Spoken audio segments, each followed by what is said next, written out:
Hey all you whiskey fans. For the winter season, the window's open and it's snowing outside. I also wanted to cover a winter edition single malt whiskey aged for just over 3 years outside of Scotland. Now if you're like me, you hear this and you think, okay, that's not going to be a good whiskey. But grab a glass, let's talk about it, because it blew my mind.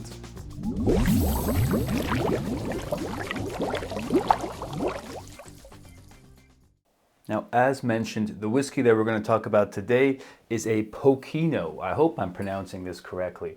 But this was a whiskey, this is their Winter Malt Edition version 2. I, sadly enough, did not know about this distillery, so I have never tried version 1. But version 2 is delicious. Again, we're talking about a just over 3-year-old single malt aged in the finest of American ex-bourbon barrels. But that doesn't sound very special. It sounds like something that might be used in a blend or at a very new, young distillery. Not to say this distillery is very old, but they've done some things which takes a lot of creativity and a lot of, let's say, risk-taking to do and to pull off efficiently. What makes this whiskey really stand out is their mash bill. Now, I say mash bill, you're probably thinking American whiskey. Then how can it be a single malt? There's different types of grain in there. Well, actually, their mash bill is all 100% malted barley, but different types of malted barley. For starters, they do something which I personally love to see distilleries doing, and I hope that more and more distilleries start doing this in the future, but that is using smoked barley. Smoked barley, for those of you which haven't watched our other videos or don't know about it, is when you dry your barley by using some type of smoke. So instead of using nowadays in large factories which are producing barley, they're using some type of heat. It could be like a stove heater style, solar paneled heating, steam heating, to dry up barley and stop the enzyme process, making it ready to be distilled, the grain. However, this is where peat, different types of smoke, can also do the same job and impart some different flavors. So what does this distillery use? Because they're out of New Zealand, they're actually using Manuka tree wood.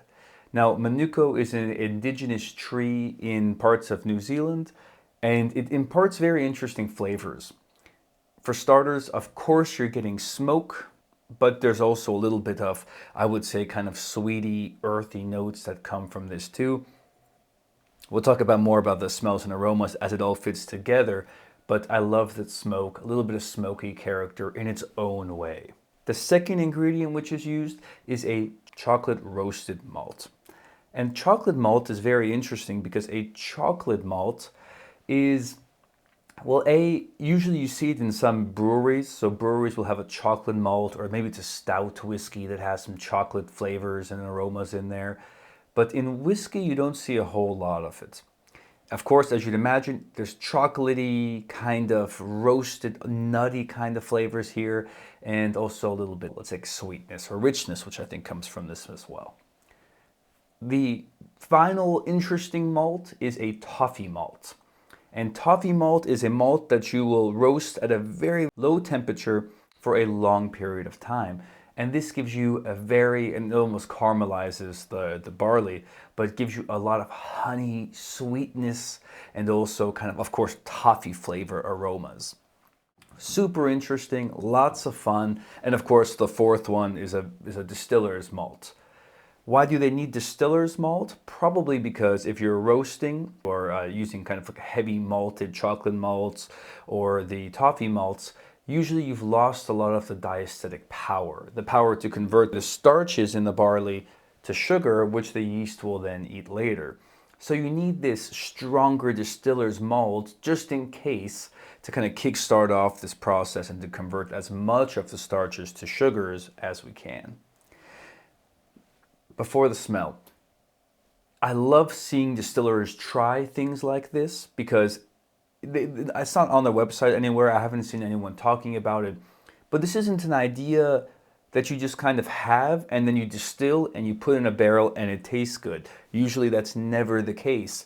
What actually happens is you have this idea, you try it, You figure out that your recipe is way wrong. Maybe there's too much toffee, too much smoke, whatever it is. You have to then dial this up and down and find the right blend of all of these different types of barley. Not to mention, you might not use enough distiller's yeast at the beginning, and then you're stuck with a lot of starch, not a lot of sugar, and very low alcohol content. So you got to be careful for all these things. I gotta say, I feel like they did their homework and they came out with a product here which is delicious. I'm very happy, and I'm usually not that excited about ex-bourbon barrels. They're kind of plain. But in a whiskey like this, you need something so simple, so plain.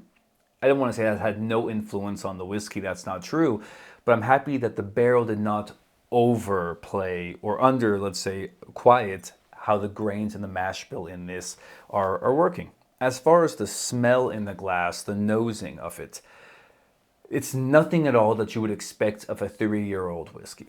Again, 3-year-old, you're thinking not a lot of complexity, very straightforward, not a lot of different aromas or flavors, but this,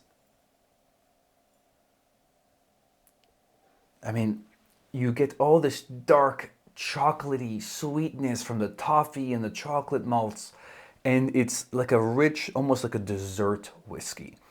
Again, different, but in a good way. You definitely still get some malty flavors blended in there as well from the distiller's malt, and probably also their regular malt, which they're smoking.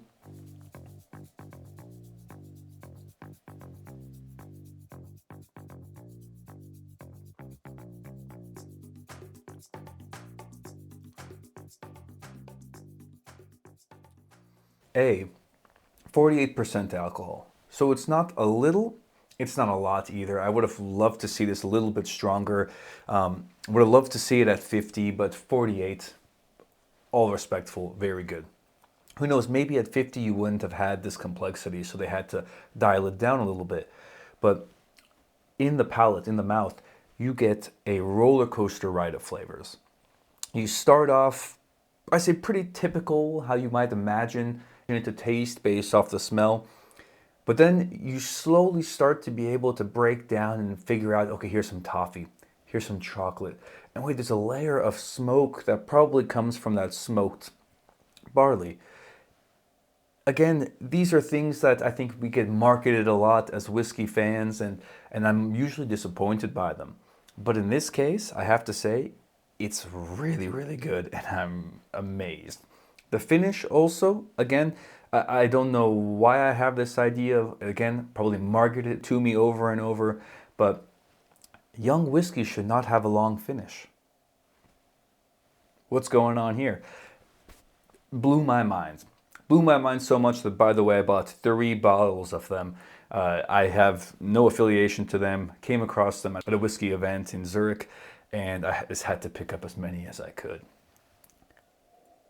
I just keep going back to the glass. You have to try it. So I'm filming this during the winter season. It's a different type of whiskey. It's for somebody who likes smoky whiskeys, but maybe a different type of smoke and likes flavor, likes really complexities, or likes to really experiment and have experimental whiskeys. I would say this is a great gift.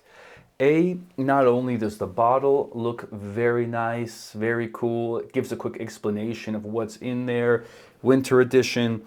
Doesn't say how much is created, there's no batch numbers for people who care about that, but it comes in this beautiful box. And they do a very good job as you open this box to be able to see all of these different kind of characteristics and things which are going on inside or around the bottle. I'll give you an example. Down here at the bottom, for instance, you have chocolate. So as a reference to the chocolate malt and the birds which you find in New Zealand, there's a name for it, I don't know it. Of course, you see the barley in the background. You then see the smoke all the way on the back side here under the tree, the manuka tree. And they've done an amazing job of blending in all of these different pieces of the whiskey into the packaging to make it look very nice, very giftable. And if you look close enough, you might see up there, there's a little glass of whiskey. the water is running right into it. So very cool little Easter eggs and a lot of detail put into this. It's a very cool opening experience.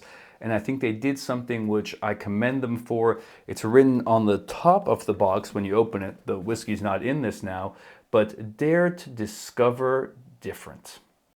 Very cool. I have to say, after this, I'm a fan of the distillery. I also tried some of their other products which were available at the event.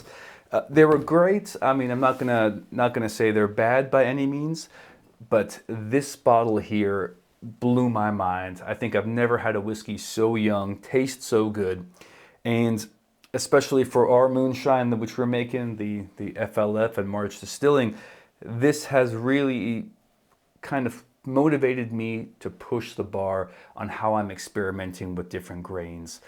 Because if they can make something so delicious after just a handful of years, and this is what the whiskey industry is turning into, I need to be doing a lot better. Enough about me. If you get a chance to pick up a bottle of Pokino, I hope that's how you say it, go for it, especially their winter malt edition. Again, we're in December, it's snowing outside. I know in New Zealand it's the other way around, but this fits perfectly right now. And again, this chocolatey sweetness, just, I can't get enough of it.